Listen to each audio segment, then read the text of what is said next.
ذرا سوچیں، ایک ایسی سرزمین جسے سکندر اعظم نے فتح کیا، ایک ایسی قوم جسے چنگیز خان نے تباہ کیا، ایک ایسی تہذیب جس پر عرب، رومی اور ترک سب نے حملہ کیا، اور پھر بھی یہ سرزمین زندہ رہی۔ لیکن یہ کوئی معمولی بقا نہیں تھی، یہ تہذیب نہ صرف بچی بلکہ اس نے اپنے فاتحوں کو ہی بدل ڈالا۔ جو لوگ اسے مٹانے آئے وہ خود اس کا حصہ بن گئے، جو فوجیں تباہی لے کر آئیں وہ اس تہذیب کی زبان بولنے لگی۔ 5000 سال، بے شمار سلطنتیں، لاتعداد انقلاب، اور ایران آج بھی موجود ہے۔ آخر اس سرزمین کا راز کیا ہے؟ آج ہم اس راز سے پردہ اٹھائیں گے۔ ہزاروں سال پہلے جب سلطنتیں بنتی اور مٹتی تھیں، یہ سرزمین پہلے سے اپنی کہانی لکھ رہی تھی۔ ایک وسیع و عریض سطح مرتفع جسے بلند پہاڑوں اور لامتناہی صحراؤں نے گھیر رکھا تھا۔ یہ محض ایک جگہ نہیں تھی، یہ ایک پہچان تھی جو آہستہ آہستہ خاموشی سے سلطنتوں سے بھی زیادہ مضبوط بن رہی تھی۔ اس سرزمین پر سب سے پہلے اعلامی اباد تھے، ایک ترقی یافتہ تہذیب جس نے انسانی تاریخ کے پہلے سفارتی معاہدے کیے۔ پھر وسطی ایشیا کے وسیع میدانوں سے نئے لوگ آئے۔ وہ فاتح نہیں تھے، مہاجر تھے۔ انہیں آریہ کہا جاتا تھا، یعنی شریف اور نجیب لوگ۔ اور جس سرزمین پر وہ آباد ہوئے وہ کہلائی سرزمین آریہ، یعنی ایران۔ انہی لوگوں میں سے 2 قبیلے ابھرے، مادی اور فارسی۔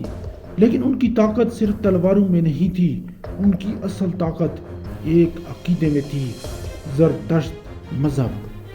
اس عقیدے نے سکھایا کہ دنیا ایک میدان جنگ ہے، سچ اور جھوٹ کے درمیان، روشنی اور تاریکی کے درمیان، نظم اور افراتفری کے درمیان۔ ایک طرف اہورا مزدا یعنی سچائی اور روشنی کا مجسمہ، دوسری طرف انگرا مینیو یعنی تباہی اور فریب کی طاقت۔ اس عقیدے نے ایرانی شناخت کو ایک ایسی بنیاد دی جو کسی بھی فوج سے زیادہ مضبوط تھی، کیونکہ جو تہذیب صرف طاقت پر کھڑی ہو وہ گر سکتی ہے، لیکن جو تہذیب ایک خیال پر کھڑی ہو وہ ہر طوفان جھیل سکتی ہے۔ پھر آیا وہ لمحہ جس نے دنیا کا نقشہ بدل دیا، سائرس اعظم۔ وہ ایک ایسی دنیا سے اٹھا جہاں طاقت کا مطلب تباہی تھا، لیکن اس نے کچھ اور سوچا۔ جب اس نے مادیوں کو شکست دی تو انہیں تباہ نہیں کیا بلکہ انہیں اپنے ساتھ ملا دیا۔ جب اس نے بابل فتح کیا تو اسے جلایا نہیں بلکہ وہاں آزاد کرنے کی حیثیت سے داخل ہوا۔ یہودیوں کو جو صدیوں سے قید تھے انہیں آزادی دی، بابلیوں کو اپنے دیوتاؤں کا محافظ بتایا۔ سائرس نے وہ راز جانا جو بہت کم حکمران جانتے ہیں۔ لوگ خوف سے اطاعت کرتے ہیں لیکن وہ عزت کی وجہ سے وفادار رہتے ہیں۔ اور اس طرح دنیا کی پہلی حقیقی سلطنت وجود میں آئی، بخامنشی سلطنت۔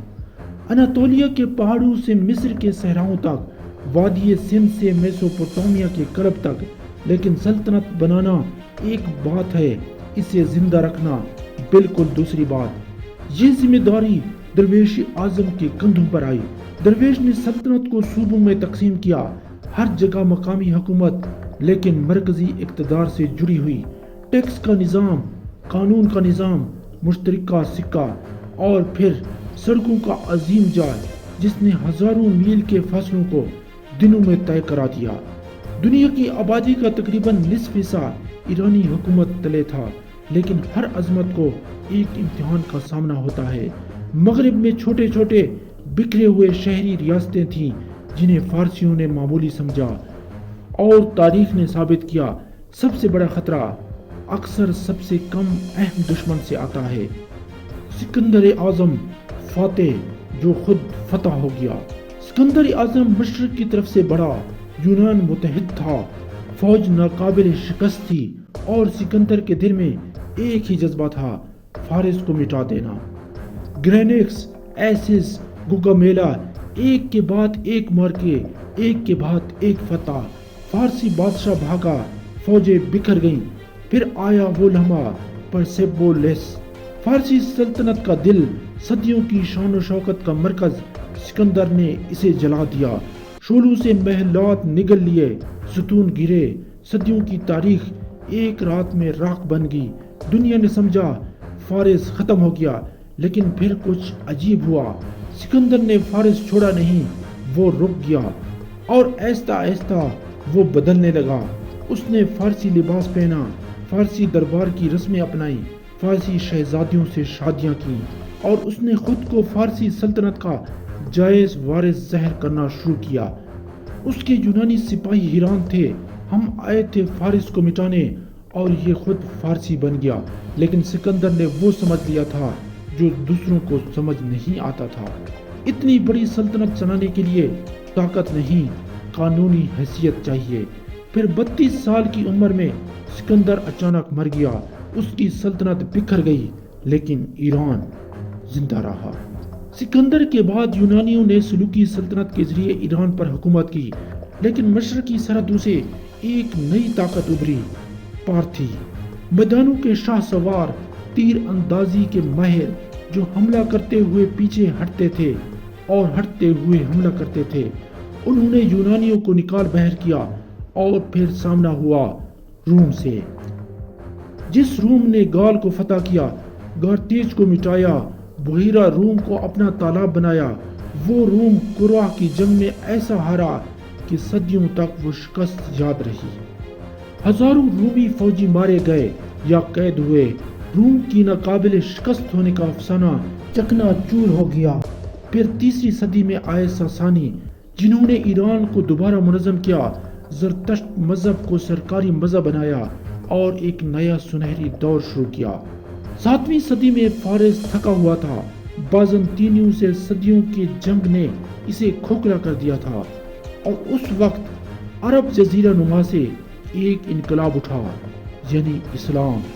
یہ محض فوج نہیں تھی، یہ ایک پیغام تھا، یہ ایک عقیدہ تھا، ایک طاقت تھی جو دلوں کو جیتتی تھی۔ عرب فوجیں ایران کی سرحدوں تک پہنچی اور پھر اندر آ گئیں۔ 651 عیسوی آخری ساسانی بادشاہ شکست کھا گیا۔ ایران ایک بار پھر فتح ہو گیا، لیکن اس بار فرق تھا۔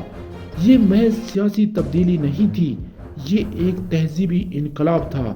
نئی زبان عربی، نیا مذہب اسلام، نیا نظام حکومت۔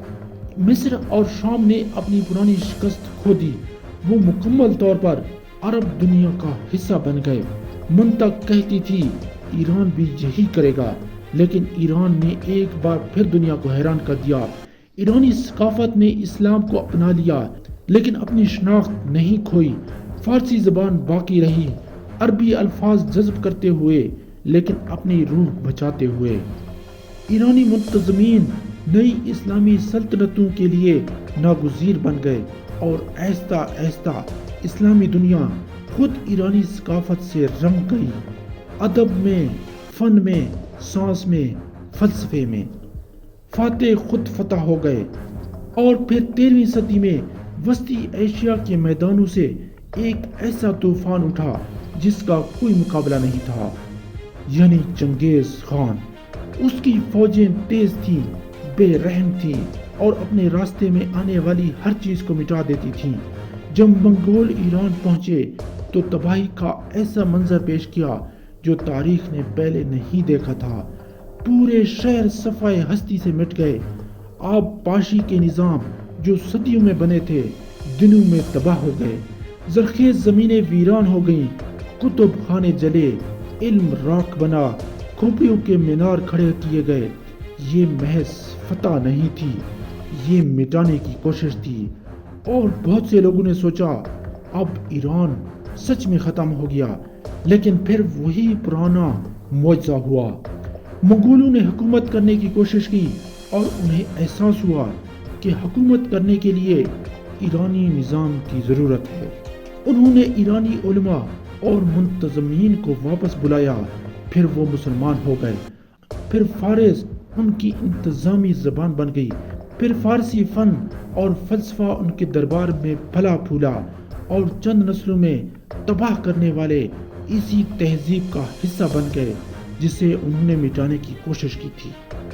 16ویں صدی کے آغاز میں ایران بکھرا ہوا تھا، مختلف خاندانوں، قبائل اور غیر ملکی اثرات کی اماج گاہ۔ پھر ایک نئی قوت ابھری، صفوی خاندان۔ انہوں نے حکومت نہیں لی، انہوں نے ایران کو دوبارہ تعریف دی۔ ان کا سب سے بڑا قدم تھا مذہب۔ اس وقت زیادہ تر ایران سنی مسلمان تھا، لیکن صفویوں نے اثنائے عشری شیعہ اسلام کو سرکاری مذہب قرار دیا۔ یہ محض مذہبی فیصلہ نہیں تھا، یہ ایک سیاسی حکمت عملی تھی۔ ایران کو عثمانی سلطنت سے، جو سنی تھی، الگ کر دیا گیا۔ ایران منفرد ہو گیا دوبارہ۔